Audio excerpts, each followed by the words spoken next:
Good morning, everyone, and welcome to today's webinar, How to Eat an Elephant with Oxana Johnson. Today, you are listening in using your computer speaker system by default. You will have the opportunity to submit questions to Oxana by typing them into the questions pane on the control panel. You may send in your questions at any time, and Oxana will address these throughout the presentation. Originally made in Russia and spending the last decade across Australia and Singapore, after overcoming depression and anxiety herself, Oxana Johnson is now dedicated to helping humans clear brain fog and getting their headspace under control by diving into the complexity of their inner world and accepting who they truly are by means of effective NLP, neuro-linguistic programming, tools and techniques. One day, sometimes 1 hour at a time, in order to become better versions of themselves for themselves and those around them. I will now hand this over to Oxana. Thank you so much, Ida. I appreciate the intro, and hello, everyone. It is a pleasure to be able to have a chat and to share my insights with you. And as you could obviously see, a little bit of prezzo happening on the screen. And the way that I've decided to dedicate a little bit of time is to have a look at the concept of how to eat an elephant. How do we eat an elephant? And obviously the very, very simple question that comes in is, ta-da, is just one little bite at a time. And it's quite interesting because if you think about it, everything big consists of something small or lots of little small things. And it's just a matter of how we perceive information in the way that is most resourceful for ourselves and that we're able to break it down in our headspace. So just a little bit of structure, I guess. We'll need a little bit of structure in our life. So we're going to touch upon these concepts. So the Disney planning strategy, the well-formed outcome, as well as the future goal. And as Ida mentioned, there will be some question time at the end.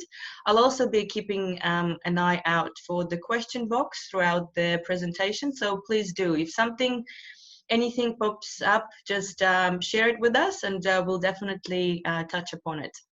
But also just to start off, as Ida introduced me, I would like to share with you just a very, very small version of my story of why am I doing what I'm doing, because I love humans. I find them fascinating because we all have stories and that's how we connect. So you probably would have guessed, Oksana, that's a pretty Russian name. So yes, I'm Russian. I came to Australia to study in 2008 and that kind of happened that I never went back. But the interesting thing, what happened as well, and during that decade, during my 20s, it's me unconsciously embarking on my self-discovery process, my self-discovery journey. Because I think what I understand now, being put from what I knew at the time into and submerged into a whole different culture and lifestyle as in Australia compared to Russia, I think that triggered lots of questioning going on. And one of those questions was very, very good to have on a philosophical level, over a couple of glasses of wine with your mates. But I think for me, I started spiraling down into understanding and analysis of the sense of my identity. So, and the question was, why are we here? Like, why am I here? What's my purpose? What is this? Like, is this it? Is there something else to it? And I think for some, it will be nice to have a chat and let it go. For me, I started spiraling quite down deeper into depression and to some dark places. And I went through the entire clinical system with Medicare during my 20s. And don't get me wrong, the system is there for a reason, but I just realized that it's not really suitable for everyone. And what I experienced was, it was just a band-aid effect. When I would come in, have a conversation, they would tell me what to do, and I will go do it. And then, it will probably be better for a couple of days or weeks, but then eventually everything would just relapse. So the solution was not sustainable at all. And that's when through, the rituals of living had to be made, working jobs I did quite good at, but really never felt that satisfaction.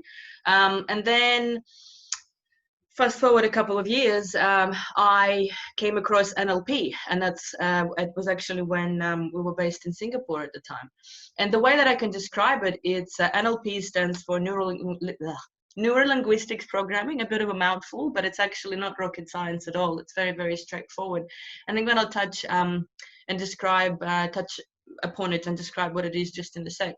But basically the way I felt it was after I've done my prac, my first kind of step and levels, I haven't felt so clean ever in my life before. Like everything just, all of this just made sense. And the headspace situation was so liberating to have tools, everyday tools actually, to be able to manage my state. And that's what happened, finishing my master prac and coaching foundations. You know how it all just compounding effect of energy happens. I started helping myself, and then I helped friends, and then friends of friends, and then it just slowly grew into the online private practice online. So currently I am based in Sydney, Australia, but majority of my clients is still quite global, which is pretty cool with technology when it works, right? So yeah, that's what's happening. So NLP, what is NLP? I'm actually curious, and if you just even, to have a grasp and understanding, maybe type in like a plus or a 1 or something if you've heard about NLP before and you know what it is. And then we can have a look as well, have an understanding of if it's a new concept or is something absolutely new. Maybe I can stop the share for a sec and maybe have a look at Q&A, but no, it's still a little bit empty, but it's all good. So going back to NLP. What is NLP? So NLP stands for Neurolinguistics Programming. And what it is, basically, those 3 aspects, it's a form of psychotherapy, and it's been, I guess, created, will be a good word to discuss. It's been created by in 1970s by 2 gentlemen, and I'm going to touch upon that a little bit later as well. But basically what it is, so 3 components. Neuro, it's just our brain, right? So, and it's all about how our brain creates controls body, that releases hormones that control our body, and it's all happening from just this simple thought process. So basically what you think is affecting how you feel, because of the body that's regulated by the brain, as well as, let's say, with neuro, it's all of the mind-body connection, as we are clearly, it's on everyone's lips at the moment. Linguistic, which I find fascinating, it's literally the language, right? But not necessarily the language that we talk to each other. Much more important is actually those words and that language that we use to talk to ourselves. So good old concept of internal dialogue, and creating awareness of actually starting to listening to yourself and to your body. What is it that you feeling? What is it that you seeing? What is it that you like, what are the feelings that are being raised up because of certain words that are being used? Are you being nice to yourself ultimately, or are you a bully? Because you're the only one you have, right? And it's kind of, if it's not now, then when would be a good time to start being nice to yourself? And good old programming, this is all of those things come together. So basically programming, it's the repetition of certain events or certain behaviors or certain patterns that eventually creates a habit, right? So there's a good old saying, maybe it might be a little bit on a oomph side, but I totally believe in it. All of the traditions is just peer pressure from dead people, right? Just because that's how it was, not necessarily that's how you need to live. It's like you have to, according to whom? Who is it saying that you have to do and live in a certain way? Only you originally know for yourself as an individual, in the sense of your identity, what is it that you really want? And that's what NLP comes in as this facilitation process that you can discover. So as I mentioned, 2 gentlemen, they were, I think I need to move myself over here for a sec. So they literally modeled, and the reason why this is so powerful is because, as I mentioned, NLP is not rocket science. What they've done, they watched professionals at the time in the psychotherapy and psychological field, and they noticed that some of them were very, very successful in what they did. And what they've done, they modeled their behaviors and they adapted it into this form of psychotherapy being NLP. So one of them was Virginia Satir.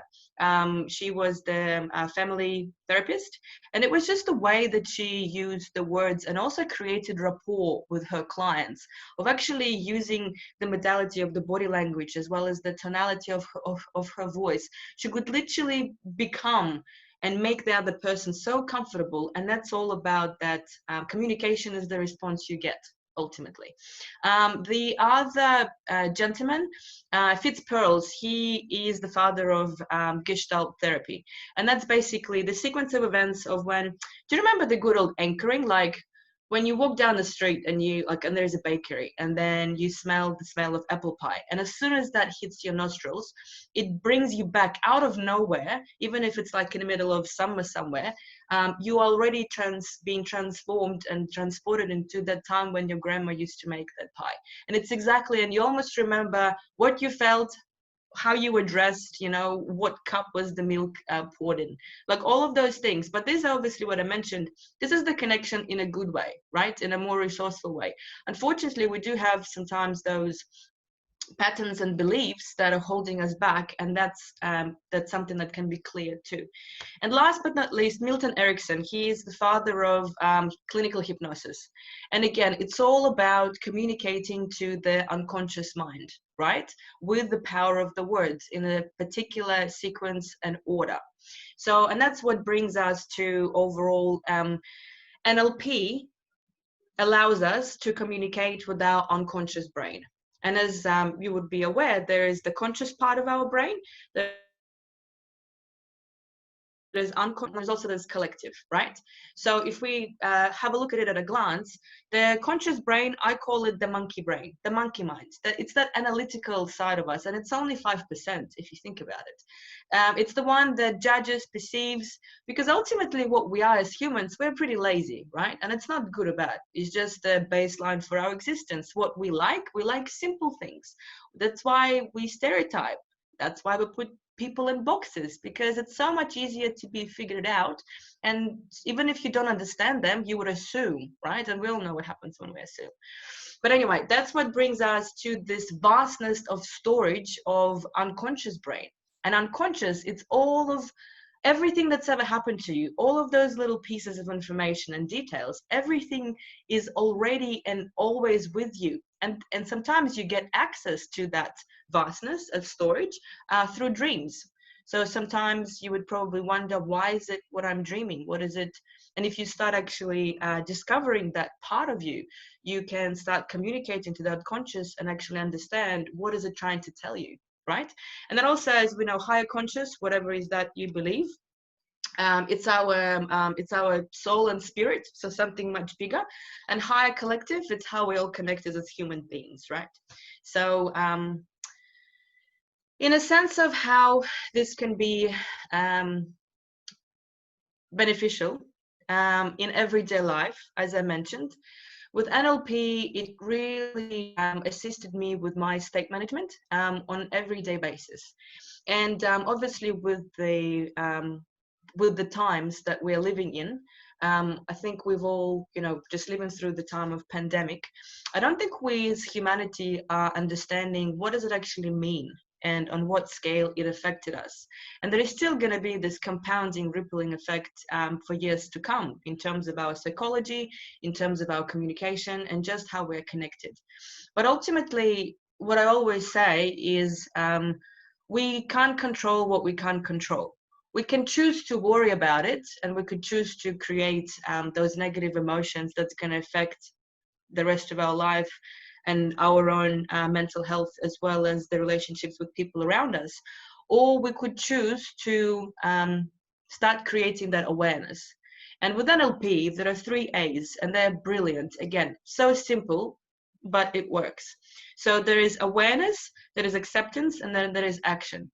Very, very often we skip the acceptance altogether, and this is such a crucial middle step, because what basically happens, it's anything that you decide to act upon, even if you know that it's happening, it's not going to be sustainable, because ultimately deep down you haven't done the work and you haven't actually understood and accepted it in a way. So with the NLP tools, there is the whole variety of techniques, but I believe that it would be quite beneficial just to touch base for today for two of them. And one is the Disney planning strategy, and the other one we're going to come across, and I'll explain the exact structure for the well-formed outcome. So quite interesting to notice with the Disney planning strategy. So once upon a time, I mean, based on the name, you probably would already guess that who created it, or whom they modeled it according to. It was Walt Disney. And Walt Disney is the guy who had a very interesting way of conducting his work and research, and just in a way of being. So it's kind of like a bit of a little bit of a different take on the Carl Jung theory of there are different parts to us, right? So as a child and a shadow and parents and everyone else. But for the purpose of this webinar, we're going to touch upon the Walt Disney strategy. And he accepted that in every and each of one of us, there are three different identities that are constantly living. But sometimes we are, again, with this amazing internal negative self-talk, we can be very harsh on ourselves. But what if you just allow yourself to accept all three, and that they're there for a very good reason? So in everything that we do, there will be three personas, right? There is a dreamer.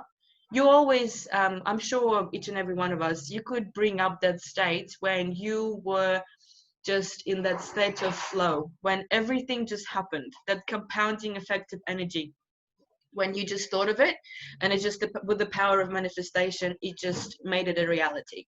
But that's when we're a dreamer. So when you think and you focus on anything and everything in such a massive proportions, and the long-term goals for the future, and you are very, very visual, so you exactly know how it would look like, how it would feel like, and anything goes, absolutely anything goes.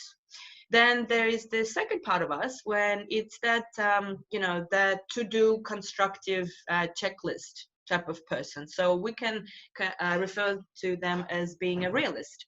And it's so important just to have that structure of, okay, so this is what I really, really want, but how am I actually going to get there? So, and this is when you list your physical steps, right, of being the realist. You're literally having your feet on the ground, whereas with the dreamer, it's more kind of head in the clouds, which is, for the purpose of the exercise, it's exactly where we need to be.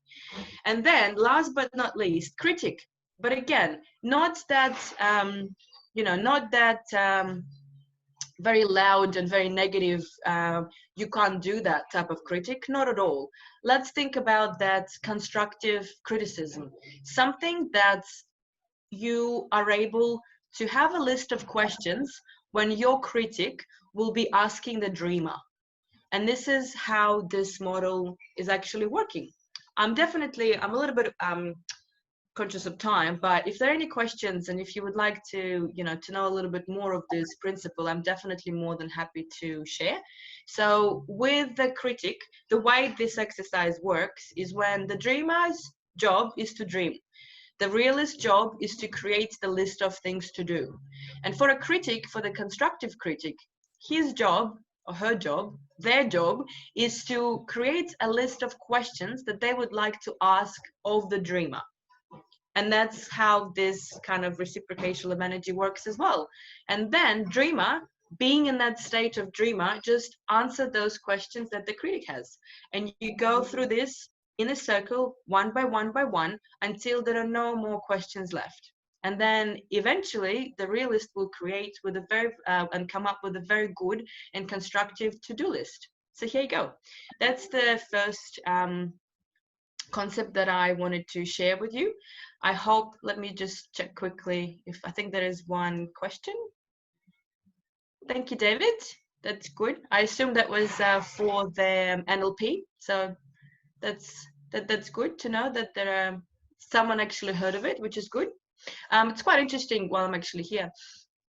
I remember the first time when I actually came across NLP, and it was in you know what, everything happens for a reason and in a specific timing that we're ready for it, because eventually, you know, the NLP, well, there's two things. We know it works, so that's good. There is the other side, which is not being ecological, but that's a whole different story. So the way NLP was originally used, it was in 2000s, in the art of pickup, you know, the good old when, you know, anyway. So what they've done, it was without consent, and it's not very ecological at all. So everything is going to be, you know, coming back to them. But the good thing is that the power of creating rapport. So we've definitely learned that NLP is a very powerful tool.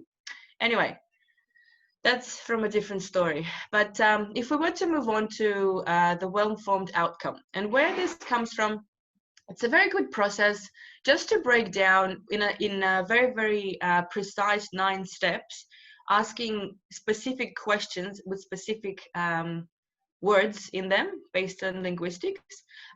What it is would be the best way to plan a goal, right? Plan a goal. Does that make sense? Work towards the goal. So, and this is where the how to eat the elephant comes in, one little bite at a time. And it's also quite interesting. There is also, I'm definitely going to share this presentation with Ida, so she can forward it to you guys too. There is a very good worksheet when it already outlines all of those questions. And I really, really highly suggest to use it and utilize it, because, you know, when we all can dream and it's all can be in our head, but ultimately up until you put it out of here onto paper or onto, if you're, you know, using the voice messages, whatever it is that works in your world, but it needs to come out of here, because if it just stays in your head, it's just a fantasy.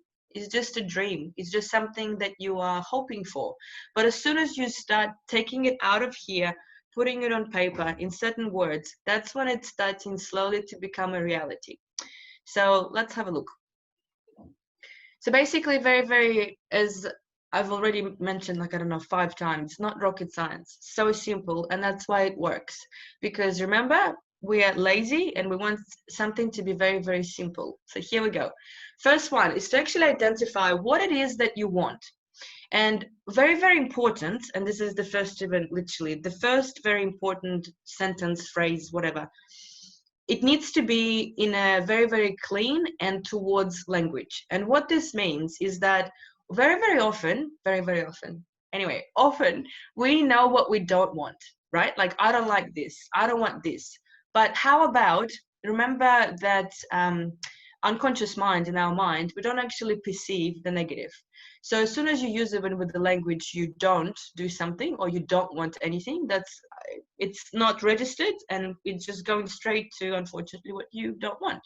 So use the towards language. What is it that you want?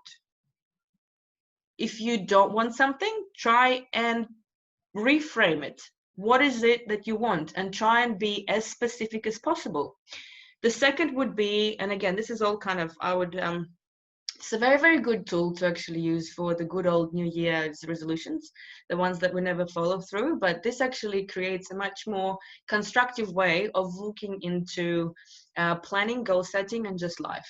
Usually, you know, we always say it's good to do it quarterly.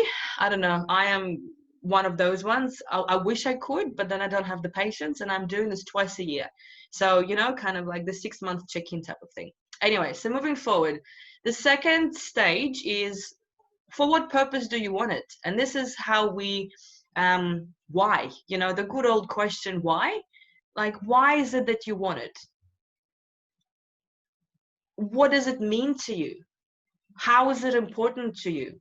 Just spend some time and ask as many questions, look at it at different angles, but create that necessity.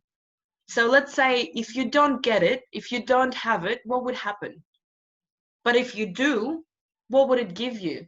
Just play around with the whole concept and idea, but we are making this goal juicy and very meaty. right? So then you would move towards actually the action, slowly action planned. What is it currently within your control that you can do to obtain this? What is it? What is it? Why is it even possible? Is there anything else?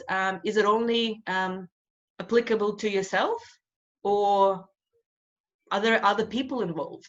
And this is a very good point to kind of come across, because remember, as much as we would love to make sure that we can control other people, we can't really control other people at all, right? We can only control this and what this feels and what it thinks.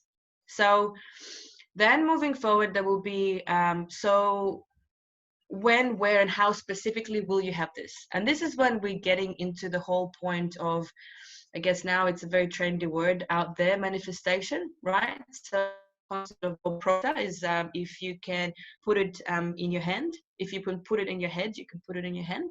It's all about that visualization, right? So just absolutely, again, the reason why we're doing this is we're communicating to the unconscious mind. So you're putting it into context. When, how, where. Make it real. You know exactly, because as soon as you know what you want, you identify it. You're being as specific as possible with as many details. That's when it's starting to get juicy. And that's also you actually starting to hopefully still checking in that you really want what you want. Because I can't tell you how many times we've done this with guys, and at the end of it, it's like, well, meh, apparently it's not even actually what they want. It will be something completely different. But that's okay. Isn't it great to find it out now rather than spend 3 months of achieving something that wasn't really a thing? So the fifth step is to basically, we are creating the perception, we're putting it into the environment of how we perceive information, right? And it's all about our senses. So literally, what is it exactly what you will see? What it will be like, what is that you will hear? How will you feel about it? For instance, like a very good example would be, okay, someone just wants to get a Ferrari, right? But how would you actually know that this is your Ferrari? Is it something that you're going to hold the registration papers in your hand? Is it something you're going to see that there is whatever, you've written a check for X amount of money and send it to someone? You need to literally come up with those very, very specific details. And then again, what are the steps that you will take to obtain this? Again, so, and you can see that there is this resemblance of we are feeling, so the dreamer a little bit, right? So what it is, and then it's the action. What it is, and then the action. And the critic, the constructive critic that's in you, it's already kind of sprinkled through the entire process. So with, again, what are the steps you will take to obtain this? And this is when we're chunking the goal down into specific steps and in those bite sizes, right? This is when our elephant comes into play. So just, and this is not something that comes, you know what, we all are different, and it's okay. It's like, what's the baseline for your productivity?